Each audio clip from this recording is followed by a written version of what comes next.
Rickie Fowler is one of the most notable figures in all of men's professional golf. We all know him as being in the mix at many major championships. He's a six-time PGA Tour winner, but as recently as 2022, we saw him really struggle with the golf swing. He ended the year 103rd in the world golf rankings and missed all kinds of big tournaments, but we've seen quite a big comeback from Rickie in the past year or so. Last year, he finished out 2023 23rd in the world golf rankings. He won last year, top 5 at a major. Great season. So in this video, we're going to be breaking down the steps that Rickie Fowler took to improve his golf swing to really get his swagger back on the golf course and contend once more on the PGA Tour. So we're going to be breaking down not only what Rickie changed in his golf swing, but what you can learn from it if you're working on your own swing or want to become a better golfer. So for some quick instructional context here, Fowler was coached by Butch Harmon for many years, some of his most successful years, from 2013 to 2018. Rickie was working pretty consistently with Butch Harmon, and Butch was touring with Rickie. In 2019, Rickie decided to make a switch and went to John Tillery. Now, Tillery is an excellent coach, but sometimes player and coach philosophies just don't really seem to blend, and that seems to be what happened between Tillery and Fowler, as after that switch in 2019 is really when we started to see Fowler's play really digress and see the golf swing kind of go in weird places, seeing some unathletic moves and a lack of confidence from Rickie. So in 2020, after a little bit of deliberation, he switched back to seeing Butch Harmon, and that's where the progress really started to be made. So let's start off by talking about the first thing that the two of them tackled in reconstructing Fowler's swing, which was the takeaway. Now, while the takeaway is certainly not the most glamorous part of the golf swing, it is absolutely imperative to nail the takeaway before working on anything else. So the issue with Fowler's swing is that his takeaway is pretty off track, and by that I mean that his hands were coming inside, but the club face, or the club head rather, was kind of continuing outside, and that created a pretty dangerous dichotomy for him. However, what he and Butch Harmon did, which was very smart, is they didn't decide to reconstruct the takeaway altogether. They just decided to make some subtle changes to the setup. He worked on keeping his shoulders more square,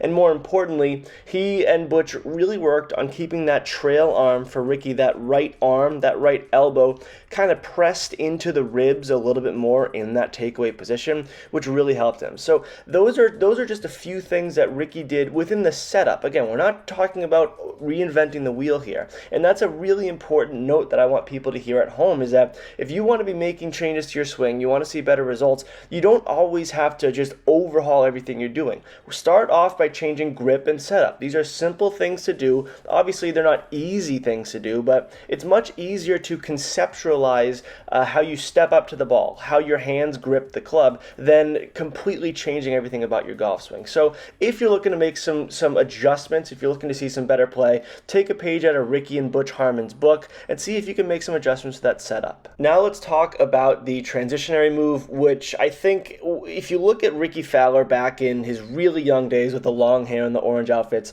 you can really notice how flat that golf swing was. That left arm at times, even at the very top of the backswing, that left arm kind of looked parallel to the ground, which is a very, very peculiar move, but at the end of the day, Rickie's a great athlete, and he managed to play pretty well with it. But the issue is that kind of created a lack of consistency when his low point control and his ball striking was in a little bit of an odd spot. That kind of very flat golf swing couldn't really bail him out very much. So that was the next order of business for Butch Harmon and his pupil Rickie Fowler. They wanted to get that left arm a little bit more vertical, and Rickie wrote an article with Golf Digest where he said, "A good image I developed is my left arm sliding up my chest as opposed to stretching across it. To me, it feels more up and down." Now, this is a really interesting way that Rickie describes this feel, and it is just that. This is a swing feel. Now, if you look at Rickie's golf swing down the line, especially with driver in hand, you probably don't really see that left arm completely sliding up his chest as he says. But again, that's his feel. The feel versus real is very different. So for someone like Rickie, I bet his swing felt incredibly vertical once he started working on this with Butch.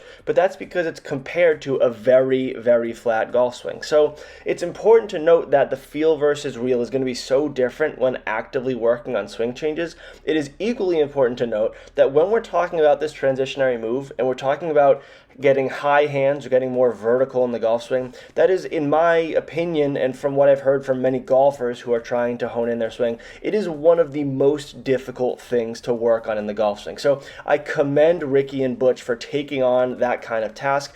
And obviously, once these swing changes were worked on and even implemented, the results don't come quickly. They take time, and we really saw that with Rickie. He would have a few good weeks, maybe a top 10, and then he'd miss a cut or two. And it was probably frustrating, but he certainly knew to trust the process, because what he did with his golf swing, if you look at his golf swing in 2024 and compare it to 2 years prior, it's an entirely different beast. He changed the setup, the takeaway, the transitionary move, everything is different. So it took a great deal of work and a great deal of patience from Rickie and his team, and it clearly paid great dividends. Now, a final aspect of Rickie's swing that he wanted to work away from was occasionally he let that club get a little bit too far behind him. That's pretty common for having a flat golf swing. So what I mean by having that club get too far behind him is those hands just kind of lag behind the rest of the golf swing. So if you have a little bit of hip turn, but those hands don't come through the hip turn, then your hands are going to just be late to the ball, and you're going to have probably a little bit of an open club face, and you're going to get a lot of pushes.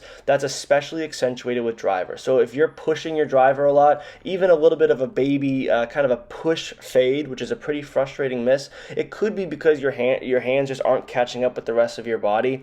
Now, you can do two things in order to correct this. One, you can shorten up how far your hands go back in the golf swing, but obviously understand that would likely come at the detriment of losing some distance. However, you might be a little bit more controlled by having a shorter backswings. Guys like Tony Finau and Jon Rahm saw great success from doing it. The other way that you can approach working away from getting those hands too far behind you is what Rickie and Butch Harmon decided to do, which was add more hip turn. By adding more hip turn and lower body action to your golf swing, you're giving your hands more time. And the more time those hands have, the more time they have to uncoil and go towards the ball. And another benefit to adding hip turn in the golf swing is that you get a little bit more swing speed, a little bit more distance off the tee. We've recently seen Rickie hitting the ball a little bit further out there off the tee, which for someone like him gives him a huge advantage. He's never really been known as one of the crazy long drivers on tour. He has a pretty world-class short game, but getting those drives out there has certainly helped him out a little bit. Now, in an article that Rickie wrote to Golf Digest, he said that one of the most important things that Butch Harmon did for him